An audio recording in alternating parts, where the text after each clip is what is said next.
کہ local governments collect کرتے تھے اور اوپر ریورٹ کرتے. This is called the reversion of taxation. Hindustan میں بھی یہ نظام نہیں ہے. البتہ ہندوستان میں فرق یہ ہے کہ انہیں جو فسکل پاورز دیے گئے ہیں وہ سیلز ٹیکس آن گڈز جو ہے وہ بہت بڑا سیلز ٹیکس ہے اور وہ ہندوستان میں ان کو دیا گیا ہے. نتیجہ یہ کہ اس وقت ہندوستان میں جو سٹیٹس ہیں وہ تقریباً 40% پبلک ایکسپینڈیچر ان کے ہاتھ میں ہے. ہمارے یہاں 7th NFC کے بعد اور 18th امینڈمنٹ کے باوجود مشکل سے 30% ہے. So India is still ahead of us. اچھا اس میں جو اگر میں کہوں آپ کو کہ مؤثر مالیاتی ڈیوولوشن ہو اس میں آپ کیا رکاوٹیں دیکھتے ہیں وفاقی لیول پہ؟ دیکھیں ایشو اتنا اب سینٹر اور پروونسز میں نہیں رہا. اصل ایشو جو ڈیوولوشن کا ہے وہ پروونشل ٹو لوکل گورنمنٹس کا ہے. البتہ 18th امینڈمنٹ میں جو آرٹیکل 140 ایڈ ہوا ہے, I think it's 140, جس کے تحت ان کو یہ کہا گیا ہے کہ we will have elected local governments. یہ بہت بڑا سٹیپ فارورڈ ہے. یہ ہندوستان میں ارلی 90s میں ہوا تھا اور اس میں 3 چیزوں پر اشارہ ہے. ایک ہے political, financial and administrative autonomy. That is the reason why provincial governments نے ابھی تک تقریباً 4 سے زیادہ سال ہو چکے ہیں اور نہیں ہوا. لیکن ابھی دیکھیے کہ وابڈا ہے, کتنا ادارہ ہے, ریلوے ہے, منرلز ہیں, آئل ہے, کتنی ہیوج کارپوریشنز ہیں, ان کے بجٹ سے صوبوں سے زیادہ ہے اور وہ سارے سینٹر کے پاس ہیں. پھر سول سروس ہے. Why should civil service be federal? دیکھیں اس میں اب دیکھیے نا, اب مینوپولیٹ کرتا ہے نا وفاق, کون جائے چیف سیکرٹری, کون جائے آئی جی. نہیں, اس میں ایک چیز ہے. دیکھیں جو 18th امینڈمنٹ کا بڑا سٹیپ تھا وہ یہ تھا کہ کنکرنٹ لسٹ کو ہم نے ابالش کیا. بالکل. اور صرف ہم نے فیڈرل لیجسلیٹو لسٹ رکھا ہے اور ازمپشن یہ کہ جو ریزیڈوری پاورز ہیں the rest with the provinces. مگر فیڈرل لیجسلیٹو لسٹ میں 2 حصے ہیں. There is a list 1 and there is a list 2. The list 2 is where all 5 governments have to be involved. Council of Common Interest. Yes, and that's where the Council of Common Interest comes. یہ جو rate کی گئی ہے نا ابھی, وہ یہی کہہ رہی ہے کہ آپ لوگوں نے Council of Common Interest کے اختیارات لے لیے ہیں جو کہ آپ نہیں لے سکتے, بلکہ اسے رکھا گیا کیبنٹ ڈویژن کے تحت جو کابینہ کا ہے. مگر اس میں بھی ایک چیز واضح کر دوں کہ Council of Common Interest is kind of a dispute resolution body. It is not an executive arm of government. آپ جو کامن ایشوز ہیں, فرض کیجئے کہ سیلز ٹیکس اور سروسز کا ایشو آ جاتا ہے اور اس وقت فیڈرل گورنمنٹ نے بھی ایکسائز ڈیوٹی سروسز پہ لگائی ہوئی ہے. یہ ایک ایسا ایشو ہے جو CCI میں ریزالو ہوگا. It is not an executive arm.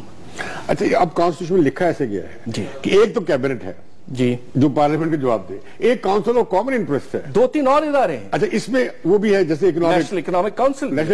Please let us be clear that these are not executive parts of the government.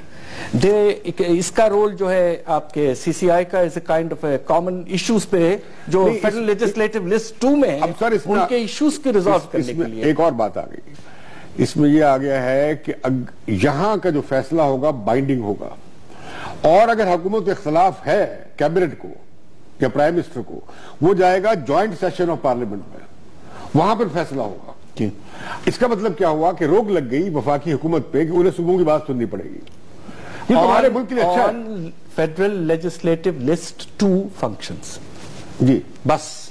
اچھا اس میں تو یہ بے شمار چیزیں لکھ رہے ہیں, اس میں نارکوٹکس بھی ہے, تعلیم بھی ہے, ایجوکیشن بھی ہے. یہ HEC جو بنا رہے ہیں یہ بھی غلط ہے, جو ایجوکیشن اور ہیلتھ کے حوالے سے ہے, بے نظیر انکم سپورٹ پروگرام جو ہے, اور یہ جو پرائم منسٹر کا لون پروگرام ہے, وہ کہہ رہے, یہ سب کے سب جو کہہ رہے ہیں کہ اس میں آتے ہیں, یا کاؤنسل آف کامن انٹرسٹ میں آتے ہیں یا صوبوں میں آتے ہیں, جو ریٹ کہہ رہے ہیں.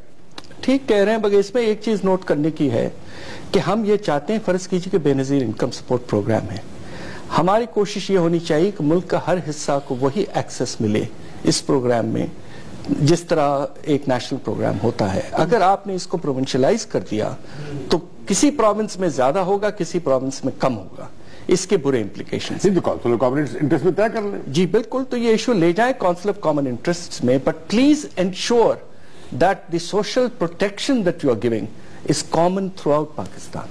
Everybody gets the same. یہ بتائیے ڈاکٹر صاحب کہ آپ کو پاکستان کے وفاق اور صوبے میں تعلق میں ابھی بھی کیا مشکل نظر آتی ہے؟ پہلی بات ہے امپلیمنٹیشن کی بات ہو چکی ہے، وہ بہت ہی زیادہ انکمپلیٹ ہے. وہ سارے ڈپارٹمنٹ جانے چاہیے جہاں وہ جانے چاہیے، اور فیڈرل منسٹریز کم ہونی چاہیے جو ہونی چاہیے جو لکھا گیا. دوسری بات جو ہے وہ ہے کہ لوکل باڈیز کا نام لکھا گیا تھا وہاں، لیکن یہ سوال بار بار اٹھایا گیا ہے ان لوگوں سے جو پارلیمنٹری کمیٹی میں بیٹھے تھے کہ آپ نے لوکل باڈیز کا کچھ بھی نہیں کیا سوائے یہ کہ آپ نے کہا کہ ہاں پروونشل حکومتیں جو ہیں وہ لوکل باڈیز الیکشن کرائیں گی، but that's it was not made mandatory. یہ اس کانسٹیٹیوشنل پیکج کا حصہ نہیں تھا. یہ اس میں ایک فلا ہے 18th امینڈمنٹ میں کہ اس نے ڈیولیوشن کو پوری طرح سے آگے نہیں لے کے گئے. 18ویں ترمیم میں یہ بھی ہے کہ اس نے ضیاء الحق کی جو ترامیم تھی انہیں نہیں چھیڑا. ایک بات اور کہوں گا وہ یہ ہے کہ یہ سول سروس ریفارمز دے اسٹالڈ پچھلے 10-15 سال سے. 1998 میں مثال کے طور پر ورلڈ بینک اور یہاں پہ بہت کچھ جو باتیں ہو رہی تھیں کہ یہاں ایک یونٹ بنایا گیا، سب کا سب وہی سینٹرلائزڈ بیوروکریٹک سٹرکچر ہے. حالانکہ 50-60-70 سال پہلے آئی سی ایس میں جو برٹش انڈین سروس تھی اس میں بھی پروونشل کارڈر ہوتا تھا. یہ 1948 کے بعد پاکستان میں آل پاکستان سروسز کا وجود عمل میں آیا. اگلا ہمارا موضوع کیا ہے، لیکن یہ ملنے جا رہے ہیں کل نواز شریف اور زرداری صاحب. تو لگتا یہ ہے کہ سیاسی قوتیں کو خطرہ محسوس کر رہی ہیں، اور جس پہ مجھے یہ لگتا ہے کہ کل زرداری صاحب اور وزیر اعظم نواز شریف ایک بہت زوردار اتفاق رائے کے ساتھ سامنے آئے. آج چیف عوامی اسٹاف کے ساتھ بھی میٹنگ تھی پرائم منسٹر صاحب کی. تو یہ لگتا یہی ہے کہ جیسے میاں نواز شریف نے مجھے ایک دفعہ پیغام دیا کہ زرداری صاحب سے کہیں کہ سول ملٹری تعلقات ٹھیک کر لیں، تو زرداری صاحب نے جواب بھجوایا کہ انہیں کہیں جب حکومت میں آئیں تو وہ کر لیں. اب لگتا ہے کہ میاں نواز شریف کرنے جا رہے ہیں تو زرداری صاحب ان کی امداد کرنے آئے ہیں. جناب یہ بتائیے کہ اسحاق ڈار صاحب نے بڑی وہاں پہ نعرے لگائے ہیں واشنگٹن میں. وہ کہہ رہے ہیں کہ جو مالیاتی اداروں نے جو ایسٹیمیٹ کیا تھا گروتھ کا اس سے بھی آگے معاملہ چلا گیا ہے، 4% پلس. وہ کہہ رہے ہیں معاشی نمو ہوگی، اور $2 بلین کے یورو بانڈز آپ کے فٹافٹ گئے ہیں مارکیٹ میں. قطع کلامی معاف، ہمیں ایک چھوٹی سی بریک لینی ہے. آپ کو پتا ہے 30 کی بریک جو ہے وہ بہت امپورٹنٹ ہوتی ہے، اپڈیٹس والی بریک ہوتی ہے. بریک کے بعد دوبارہ حاضر ہوں گے اور گفتگو کو آگے بڑھائیں گے.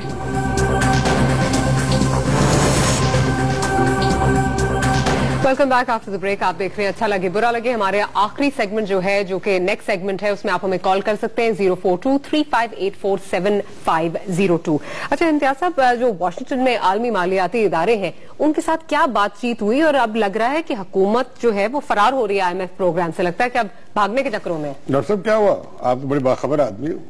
دیکھیے میرے خیال سے سب سے پہلے تو ہمیں اپریشیٹ کرنا چاہیے کہ ہمارے فائنانس منسٹر صاحب نے تقریباً 1 سال کے عرصے میں مارکیٹ سینٹیمنٹس کافی بدل دیے ہیں. یقیناً یہ ایک اچیومنٹ ہے. I think we should recognise that. اب اس میں 2-3 چیزیں ہوئی ہیں. ایک تو یہ کہ جو چائنا کے ساتھ آپ کا بہت بڑا اگریمنٹ ہوا ہے کہ $32 billion over the next 5 to 7 years. افسانہ کتنا ہے اس میں، حقیقت کیا ہے؟ جی اب آہستہ آہستہ پتہ چلے گا جب فائنینشیل کلوز کا وقت آئے گا، بٹ اس وقت تو وہ ایک MOU سٹیج پہ ہے. پھر آپ کی جو سکسس ہوئی ہے ایک لحاظ سے یورو بانڈ کی فلوٹیشن میں، تو نتیجہ یہ ہے کہ اس وقت there is a kind of a feel good market sentiment, اور یہ بڑی اچھی بات ہے. بہت عرصے کے بعد اس طرح ہو رہا ہے، مارکیٹ تیزی سے بڑھ رہا ہے، کرنسی آپ کی بڑی تیزی سے اپریشیٹ ہوئی ہے.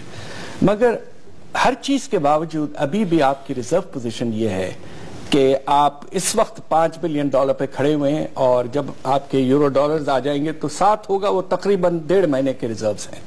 تو you are no way yet in the safety. $16 billion ہو جائے گا جون تک؟ جون تک نہیں کہہ رہے ہیں، وہ سال کے اینڈ تک کہہ رہے ہیں. فسکل ایئر کے اینڈ ہوگا نا؟ نہیں، کیلنڈر ایئر کے اینڈ. Calendar year. اچھا انشاءاللہ بس دعا کر سکتے ہیں. یہ جو اب کہہ رہے ہیں کہ اتنے پیسے آ گئے، ہماری ریزرو پوزیشن بہتر ہو جائے گی، کیا آپ کو نہیں لگتا کہ ہم اصلاحات کے ایجنڈے سے ہٹنے جا رہے ہیں؟ دیکھیں اس میں یہ ہے کہ آپ کو ابھی تک جو پیسے ملے ہیں خاص طور پہ یورو بانڈ کے، وہ اس لیے ملے کہ آپ کے پاس ایک IMF پروگرام کا کور تھا، ٹھیک، اور ایک انٹرنیشنل آپ کے ساتھ ایک بلیسنگ تھی. اگر آپ پروگرام سے ہٹتے ہیں تو you might find yourself in difficulties like we saw in 2011-12.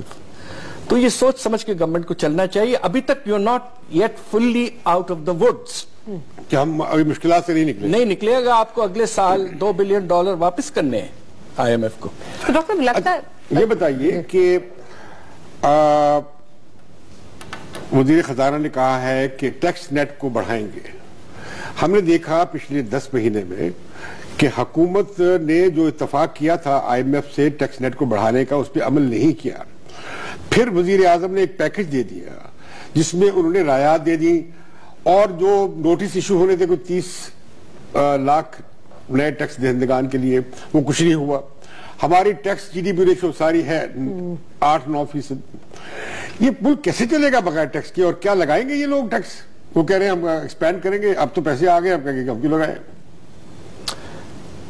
اب سوال تو آپ کا بڑا مشکل سوال ہے اور یہ آپ حکومت میں نہیں ہیں, آپ جواب دے سکتے ہیں, آپ آزاد دانشور ہیں. بات یہ ہے کہ ایک حکومت جو ایک طرح سے بزنس فرینڈلی سمجھی جاتی ہے, اس سے کیا مراد ہے بزنس فرینڈلی؟ تاجروں کی حکومت. جی, تو اس سے یہ ایکسپیکٹ کرنا کہ وہ بڑے سٹف میجرز لیں گے تاجروں کے خلاف is probably unrealistic. سوال یہ پیدا ہوتا ہے کہ آپ بیسکلی اس وقت آپ کے پاس سلوشن جو ہے جو آپ پہلے ڈسکس کر رہے تھے کہ ٹیکس ٹو GDP ریشو ان قریب بڑھنے سے رہا, اور اگر آپ نے زیادہ بڑھانے کی کوشش کی تو شاید گروتھ سفر کرے گا. آپ کے پاس ایک ہی آپشن ہے کہ فیڈرل لیول پر ایکسپینڈیچر کی سخت آپ کمی کریں. منسٹریز 28 منسٹریز اس وقت کاٹیں, زیادہ سے زیادہ 12 سے 15 منسٹریز ہونی چاہیے فیڈرل لیول پر. اگر 18 اس حساب سے تقریباً 28-30 کے قریب بن جاتی ہے. جی ہاں, تقریباً. اور اس میں یہ بڑی انٹرسٹنگ چیز ہے کہ آپ کے پاس بہت سے منسٹرز ایسے ہیں جن کی پورٹ فولو یہ نہیں ہے. تو لہٰذا یہ time has come to cut on expenditure. نہیں دیکھیں نا, گورنمنٹ نے بڑی بورنگ کی ہے, کچھ 700 ارب روپے کی بورنگ کی ہے, اور انہوں نے فورن ایکسچینج اکاؤنٹ سے بھی بورنگ کی ہے میری اطلاعات کے مطابق. تو کیا یہ ذمہ دارانہ بات ہے؟ دیکھیے, IMF مانے گا اسے؟ IMF نے ریویو کر کے مان تو لیا ہے, آپ کو ویور مل چکا ہے. ویور ملا تب کہ وہ بورڈ کے پاس گئے نا. جی, بات یہ ہے کہ آپ کے فورن کرنسی اکاؤنٹ سے آپ نے امپورٹ فائنینسنگ جو ہے وہ تقریباً $600 ملین کی پچھلے 6 مہینے میں کی ہے. $600 ملین کی؟ جی, اور یہ میں سمجھتا ہوں کہ یہ مناسب چیز نہیں تھی. البتہ اب یہ ہے کہ ان کو وہ پریکٹس انہوں نے روک دیا ہے اور کمرشل بینک سے کچھ پیسہ اٹھایا ہے, اور آف کورس ایک جسے کہتے ہیں نا فرینڈلی کنٹری نے آپ کو $1.5 بلین دیے ہیں, تو اب پوزیشن آپ کی لیکوڈیٹی کے لحاظ سے بہتر ہے. نہیں تو مجھے بتائیے کہ ابھی آپ کہہ رہے ہیں کہ معیشت جو ہے ابھی بھی گورکھ دھندے سے نہیں نکلی, مشکلات سے نہیں نکلی. کیا قدم اٹھائے گورنمنٹ ریڈیکل سٹیپس کہ اکانومی کی دور رس یا درمیانی مدت کے حوالے سے ہم استحکام کی طرف جا سکیں؟ دیکھیں, سب سے پہلے تو یہ کہ یہ جو آپ نے کرنسی کو اپریشیٹ کیا اتنے کم عرصے میں, کچھ ذرا زیادہ ہی کر دیا, جسے کہتے ہیں نا اوور ایکزوبرنس آف مارکیٹس.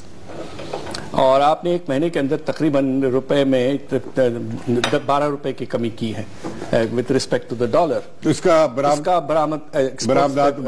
اثر پہ یقیناً پڑے گا اور پڑ چکا ہے. لیکن اس کا فائدہ یہ بھی ہے کہ جو امپورٹڈ گڈز ہیں, را مٹیریلز ہیں, وہ سستے ہو جائیں گے, آپ کی کاسٹ آف پروڈکشن انشاءاللہ ہونے چاہیے اور قیمتوں میں کمی آنی چاہیے, مگر ابھی تک یہ ہوا نہیں ہے, اس لیے کہ جو پہلا موقع تھا قیمتیں کم کرنے کا وہ پیٹرولیم پرائسز کا تھا, مگر انہوں نے ہائی سپیڈ ڈیزل آئل اور موٹر اسپرٹ میں کوئی خاص کمی نہیں کی. لیکن اب اتنا روپے کی قیمت کم ہوئی, کم از کم اتنا فیصد تو کنزیومر کو, صارفین کو, عوام کو یہ دیتے, ٹرانسفر کرتے, وہ نہیں ہوا. دیکھیں, اس کی وجہ یہ ہے کہ انہوں نے ریونیوز اٹھائے ہیں, پیٹرولیم لیویز میں اضافہ ہوا ہے, اور دوسری طرف آپ کی کمپنیز وغیرہ نے کچھ اپنے مارکیٹنگ مارجنز وغیرہ میں اضافہ کیا ہے. They have shared the benefits. میں سمجھتا ہوں کہ much more should have been transferred to the consumers, اور ساتھ ساتھ آپ کی بجلی کے جو ٹیرفز ہیں انہیں کم کرنا اس لیے ضروری ہے کہ آپ کی فرنس آئل کی امپورٹ جو ہے وہ 12% چیپر ہو گئی ہے, اور ٹیرفز آپ کے بہت اونچے جا چکے ہیں. مگر یہ پتہ نہیں کیوں گورنمنٹ یہ کر نہیں رہی ہے, اور آگے چل کے اس پہ بہت سوالات کھڑے ہوں گے. نہیں تو اس کا مطلب یہ ہوا کہ یہ حکومت جو ہے غریب لوگوں کو فائدہ نہیں پہنچا رہی, اور سارا کام عمرہ کے لیے, تاجروں کے لیے, ابھی لوگوں کے لیے کر رہی ہے. ابھی تک تو یہی پرسپشن ہے. اچھا, یہ بتائیں کہ توانائی کے شعبے میں اور پرائیویٹائزیشن کے حوالے سے آپ کی کیا معلومات ہے؟ دیکھیے, توانائی کے شعبے میں مجھے افسوس سے کہنا پڑتا ہے کہ کچھ خاص نہیں ہوا ہے. گورنمنٹ ہمیں جو ہے ہر مرتبہ یہ کہتی ہے کہ اگلے 5-6 سال میں 10-15 ہزار میگا واٹ میں اضافہ ہو جائے گا. آج کی پوزیشن بہت خراب ہے. آپ کا سیکٹر جو ہے اس کی لیکوڈیٹی بہت خراب ہے,